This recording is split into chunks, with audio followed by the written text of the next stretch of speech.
What's happening? Today we're doing sort of a deep video. Sometimes I enjoy these. Sometimes it's one of them ones that is deep and personal, and it's one where I don't really like writing about things like this, but sometimes I've sort of just got to tell myself like, yeah, this is where we're at, and you've probably seen the title and you've gone, damn, like what on earth are you about to share? And quite frankly, it's just sort of the honest truth and story of like, why am I still here and in the woods? And you've seen the title, and it's simply just I blame myself for for where I'm at right now, and people don't like putting themselves on a journey where they want to tell themselves they're going to be in a certain place by a certain age at a certain time, but it can be seen as unhealthy, and I agree with that. But right now, I'm not falling behind. I'm just struggling within. And sometimes to get progress seen and done, you have to blame yourself, which is what I'm pretty much doing right now.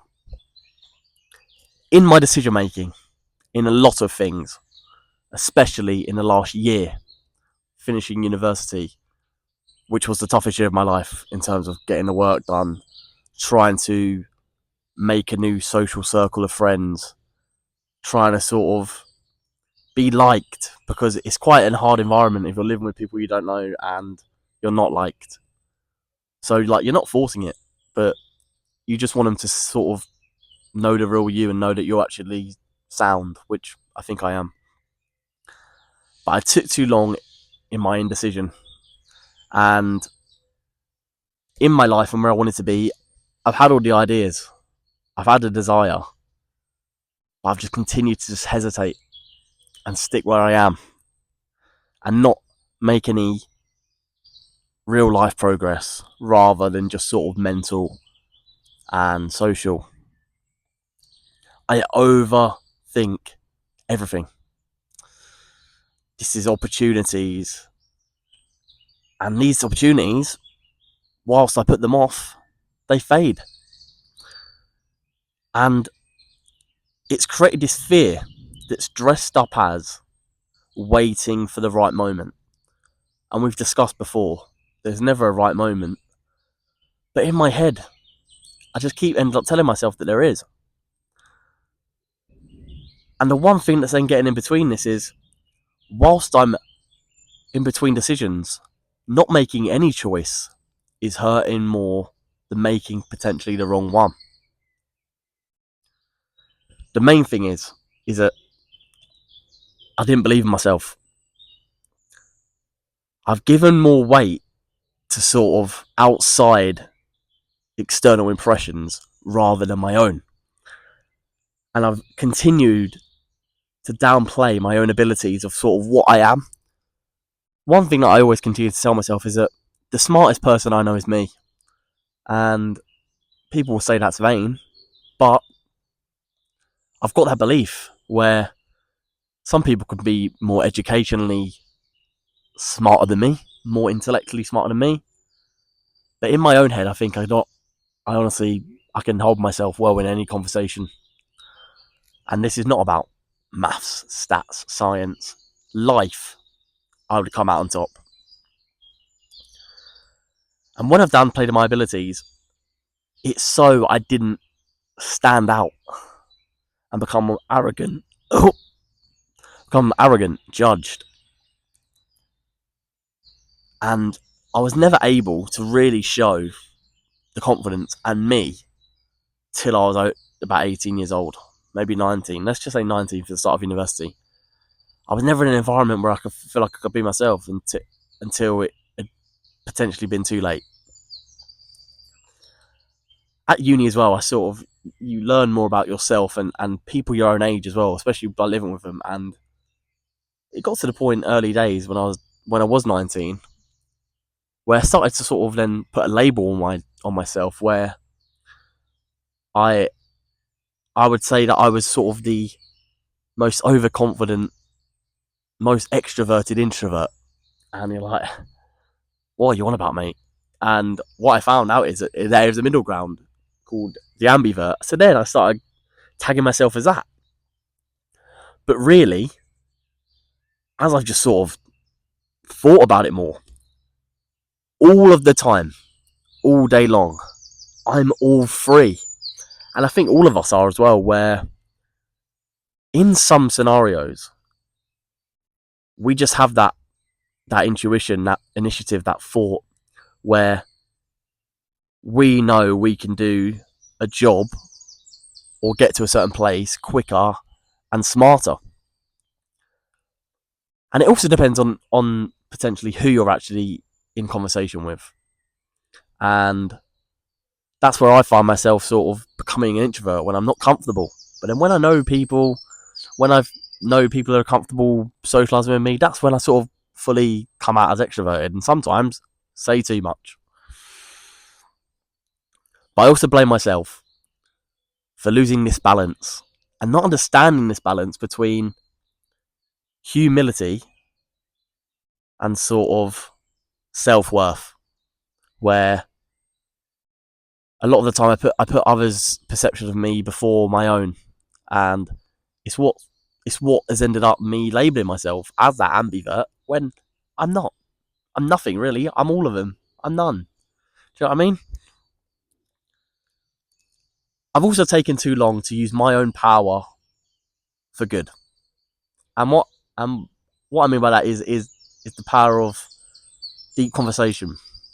I've said this before. What I'm doing right now, some people are afraid to do it, and I'm not. I don't care who sees my videos, just as long as the people that need to see them do. And I've held back what I'll call this gift that I think I've got, where I'm just sort of confident in speaking openly about things that I'm suffering with, I see around me, that I see people suffering with, and how we can make a solution to change. And not even change, just understand it more. And once again, I put it off because I wasn't sure if I was ready. And then it got to January, and like I said, I was then ready. But maybe was it too late? I was continuously waiting for the perfect version of me to come out. And I still don't know who that is. And I never will, because I am not perfect and I never will be. I've got too many flaws. But you need flaws to keep growing. If we're all perfect, there's no opportunity to grow. And you wouldn't want that, because then it's, what is the point? The whole point of trying to get more money, get promotions at work, get healthier, is that there's always something higher you can achieve. And like sometimes we suffer with a plateau, but we just want to keep looking forward. So being perfect, you don't want to be perfect. I think the worst thing about this, though, is that we discussed this the other day, is that the one thing I've wasted is time. And it's time where I had all these thoughts, but I wasn't writing any of it down to sort of do it. It was just in my head. And then, when you like have a dream and you wake up the next day and you forgot what the hell the dream was on about? That's what I've done. Had all these thoughts. I've then just gone to sleep and I forgot absolutely everything. And then one day it just come back to me and I was like, let's do it. But I've wasted time I'll never get back. I'm also locked in this perception from others. And it was one of my early videos, this, where I blame that. I blame myself for that. I blame myself for being locked in this perception where people will never change how they've looked at me my whole life. They just know me as how they met me, and that is how the world works. I'm the same. Like, unless I see active change in someone when I speak to them often, I will just look at them the same as when I first met them, and it is just how the world has gone. And the thing is, because I've known these people from early days when I was younger, I wasn't confident, and I continued to show them the watered down version of me. And unless they're actually open to sort of understanding the developments and growth of me, then they will just never see that perception. The new one. It will just be the old one where they first met me and introduced themselves to me, and me likewise. And even changing their point of view on me isn't the hard part. The hardest part is forgiving myself, forgiving these people. The script, the bullet points, the points on who am I. I gave them the wrong impression, and it stuck, and I blame myself for that. I was also immature, and this comes of age. We're all immature in some scenarios in our past and even future, and naive. I've discussed that as well, where a lot of the times, in some moments, I just had to sort of show some poise, and instead I gave off this over eccentric emotion, which is fine. Show your emotions. I'm not saying that, because we need to show emotion to sort of be real as people. But I was reactive, and sometimes I did not handle situations the right way with people, with relationships, with family, with myself. And I was just too experienced to sort of handle these situations that I'd never sort of been in correctly. They were new situations, but even though they were new, there was absolutely no excuse for me to behave in that way looking back. But can I change that? No, but I can blame myself to not do it in the future. And I should have taken the high road. Every time you're in this, a lot of the time, when you're immature in these situations, a lot of it is down to being petty. And I'd say back in the day, it was a heavy characteristic that I carried, where I would just get frustrated at nothing. And it's like, I'm getting petty in the ump because it doesn't benefit me. But that was a selfish way to look at situations like this. So I should have just taken the high road, bit my tongue to some extent, and gone, do you know what, you're right, and I'm actually wrong, and taking responsibility. I've also sort of taken too long with my time in terms of waiting for permission. And this is approval from others and not myself. And sort of waiting for someone's belief in me to get me going, for the green light to go green, to go. I was waiting for someone else to change the gear before I put the throttle down, rather than me doing it myself. And I blame myself for continuously asking myself questions that I had the answers to the whole time. I just wasted time and opportunity to write it down and go, this is what we're thinking, let's create a solution right now, rather than going, actually, I'll put it off. I put it off too long. And one thing you could go, Ben, you're doing this right now, and you could be so true, is that I've talked more than I've acted on it. I've had ideas, I've had plans, and I've had intentions, and done none of them. I've done absolutely none of them, apart from create videos. Execution for everything that I wanted to do was always pushed to the next week. I blame myself once again, because this video should have come out yesterday. And I went, I'll go back out and do another walk and do the video in late afternoon when it was sunny. And I did not go. Why didn't I do that? It got to the point in the day, 4 p.m, and I went, do you know what, I'll just do it today. Like, in terms of tomorrow, I'll do it for tomorrow, for today. And I let my thoughts sort of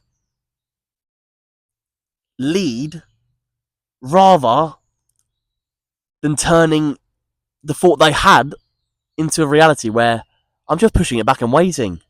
When really I had it ready.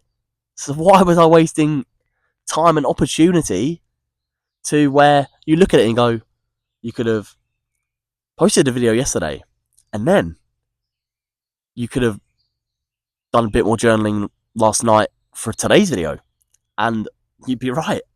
And once again, I wasted my time, and my execution was off and wrong and immature. Where it's like, yeah, you'll go out later. I should have just kept walking yesterday, but it got to the point where like I made the excuse that I was hungry, and it's like, come on. But I blame myself for these things, and the best thing about it is that a lot of this happened in the past, and I could have blamed myself then and continue to sort of hit myself and go, you're doing wrong, change it.